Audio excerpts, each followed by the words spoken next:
Nakamit ni Trump ang malaking tagumpay laban sa Iran nang simulan ng rehimen matapos ang 88 araw ng pagsupil, ibalik ang akses sa pandaigdigang internet. Sa gitna ng presyon mula sa Estados Unidos, krisis sa ekonomiya at negosasyon, may takot sa panibagong eskalasyong militar.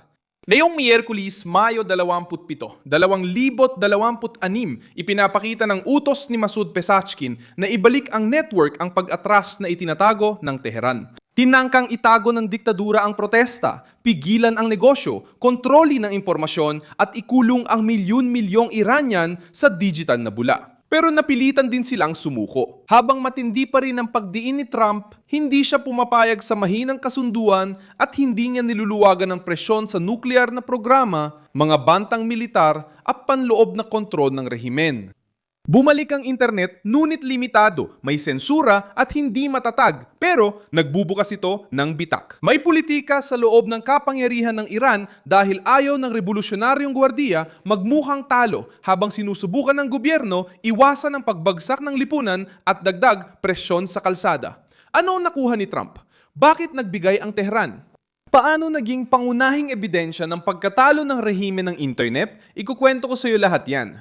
Kung gusto mo ng diretsong nilalaman, mag-subscribe ka na dahil araw-araw may ganitong video dito. Ang utos ay galing mismo sa estado ng Iran. Pero ang tunay na bigat ay sa kontekstong nilikha ni Trump. Nagsimula ang blockade noong Enero, 8 sa gitna ng protesta at lalong humigpit dahil sa tumitinding tensyon militar ng Estados Unidos, Israel at Iran. Noong panahong yun, milyon-milyong Iranian ang naipit sa kontroladong network, walang normal na komunikasyon sa labas ng kanilang bansa habang nagdurusa ang maliliit na negosyo, digital na manggagawa, pamilya at mga kalaban ng gobyerno. Ang unti-unting pagbabalik ng internet ay nagpapakitang napilitan ang rehimen na luwagan ng isa sa pinakabrutal nilang kasangkapan sa pagkontrol para makahinga sa loob at makipagnegosasyon sa labas. Ang koneksyon ay hindi pa rin garantiya ng kalayaan. Maraming plataporma ang nakablock at marami pa ring umaasa sa VPN. Hindi pa rin matatag ang access sa ilang lugar. Malakas pa rin ang epekto ng pagbabago dahil ilang linggo ring iginiit ng diktadura ang blackout para sa seguridad. Ngayon, nang tumindi ang presyon, inamin na mismo ng gobyerno ng Iran na hindi nila kayang panatilihin ang pagkakabukod na hindi lalo pang pinapalala ang pagbagsak ng ekonomiya at paglala ng tensyon sa lipunan. Ibinabalik ang internet para pigilan ng rehimen ang pagputok ng galit ng mga tao. Diyan pumapasok si Trump bilang salik na nagbabago sa kalkulasyon. Nagpatuloy ang administrasyong Amerikano sa pakikipag-usap sa mga tagapamagitang panrehiyon, ngunit hindi nila tinigil ang presyon militar. Noong Mayo 25, iniulat ng Central Command ng Estados Unidos ang mga pag-atake sa mga site ng paglulunsad ng misail at mga barkong pinaghihinalaang naghahanda ng mga mina sa Timog Iran, malapit sa sensitibong bahagi ng Golpo. Tinawag ng Washington ang aksyon bilang depensa para sa mga tropang Amerikano. Nagreklamo ang Tehran, nagbanta ng ganti, ngunit nanatili sa negosasyon. Ipinapakita nito ang hirap ng sitwasyon. Nagpoprotesta ang rehimen sa publiko pero may lihim pa ring negosasyon. Ayon sa balita, si Trump daw ang nadulot ng sitwasyong hindi na matitiis para sa mga ayatollah. Ang Iran ay humaharap sa presyon sa mga dauman, hirap sa pag-export ng langis, mga pila at pagkapagod sa loob ng bansa. Ipinapakita na ang internet ay halos na ibalik na mga 88% at ang utos na ibalik ang koneksyon ay nagmula kay Pezeshkian matapos ang ilang buwang pagkawala, habang ang rehimen ay napilitan na magbigay ng mga konsesyon. Ang usapan ay hindi lang teknolohiya, kundi kapangyarihan. Ang may kontrol sa internet, siya rin ang may kontrol sa kalsada, kwento at takot. Kapag nagsisimula ng humina ang kontrol, mas kita ang tagumpay sa politika ni Trump. Sa Tehran, mas malala ang problema. Tinatangkang ibenta ni Pezeshkian ang mensahe ng pagluwag, pero ayaw ng revolusyonaryong gwardiya na magmukhang sumusuko. Ipinapakita ng pagkakahating ito na may dalawang puwersang nagbabanggaan sa loob ng parehong rehimen. May mga naniniwala na kailangang makipagkasundo ang Iran dahil nasasakal na ito, habang ibang mahigpit na komandante ay ginagamit pa rin ng banta para sa kanilang kaligtasan. Alam ni Trump na hindi normal ang pamahalaang kausap niya. Nakikitungo siya sa isang nahating estruktura kung saan pwedeng pumirma ng kautusan ang presidente pero hinaharang ng armadong sektor ang anumang pag-atras na mukhang talo.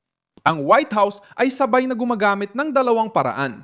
Ang isang landas ay sa pamamagitan ng negosasyon kung saan ang mga tagapamagitan at bansa sa reyon ay tinatalakay ang mga detalye ng kasunduan.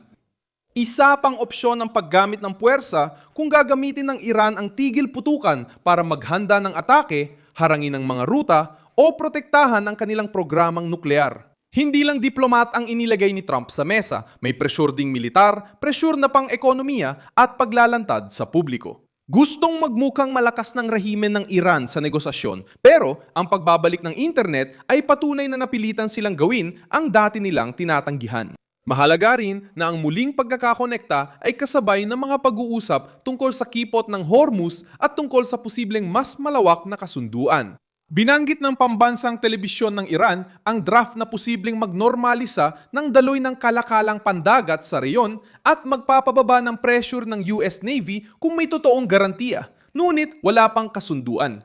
Ang pag-ikot pa lang ng panukalang ito ay nagpapakita na hindi lang tungkol sa paglaban ang usapin sa Tehran ngayon. Pinag-uusapan na nila ang mga kondisyon, takdang panahon, beripikasyon at pampulitikang kaligtasan. Pinapakita ng reaksyon ng merkado na napansin ng mundo ang pagbabago ng timpla. Tumaas ang stock market dahil sa inaasahang pag-usad ng pag-uusap habang nanatiling sensitibo ang langis sa bawat banta, pag-atake at pahayag. Interesado si Trump dito dahil sinusubukan niyang gawing konkretong resulta ang pressure ng militar nang hindi hinahayaan ng Iran na magdikta ng takbo ng mga pangyayari. Pagbalik ng internet, kumilos ang mga negosyador at nagsimulang magsalita ang makinarya ng Iran tungkol sa kasunduan, lumilipat sa kabilang panig ang naratibo ng lakas.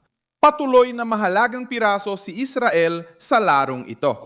Habang pinapanatili ng Iran ang impluensya nito sa rehiyon, pinalalawak ng mga puwersang pananggol ng Israel ang mga operasyon laban sa mga estruktura ng Hezbollah sa Lebanon at patuloy na pinipilit ang mga armadong grupo sa Gaza. Pinipigilan neto ang galaw ng Tehran dahil umaasa ang rehimen ng Iran sa mga network na ito para ipakita ang kanilang lakas sa labas ng bansa.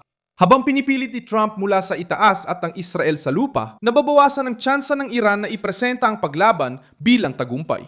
Ang pagbabalik ng internet ay nagbubukas din ng isang mapanganib na kahihinatnan para sa mismong rehimen. Dahil mas maraming nakakonekta, muling kumakalat ang ulat, larawan, reklamo at panawagan. Ang populasyon ng Iran na ilang buwang nawalay ay muling makakapapapita sa mundo ng mga nangyari noong panahon ng blackout. Para kay Trump, pinapataas nito ang pampulitikang kabayaran ng mga ayatollah. Para kay Pezeshkian, ito'y paraan para maibsan ang krisis. Sa revolusyonaryong gwardiya, panganib itong mawalan sila ng kontrol sa impormasyon. Dahil dito, ang pagbabalik ng network ay hindi lang basta pagpapanumbalik ng serbisyo. Isa itong bitak sa pader ng katahimikan. Nasa Tehran na ang susunod na hakbang. Kung hahadlangan ng mga komandanteng Iranian ang muling pagkakakonekta, magbanta o maghanda ng bagong pag-atake, may option pa rin ang White House na gumamit ng militar. Nasa puntong iyon ang malupit na tagumpay ni Trump. Nais ng Iran na sila ang magdesisyon kung kailan maririnig ng mundo ang kanilang mamamayan, makikipagmegosasyon o magbabanta. Ngayon, ginagawa nila ang lahat sa matinding presyon, bumalik ang internet, nahati ang rehimen at sinusubaybayan ng Washington ang bawat kilos. Ako si Milson Alves, global, internacionalista, at layunin kong panatilihin kang laging may tama at totoong impormasyon araw-araw. Ang mga link ng balita ay nasa video description. I-like ang video, mag-subscribe sa channel, at sa huli, tingnan ang mga komento para mas maging aktibo sa komunidad ni Milson Alves.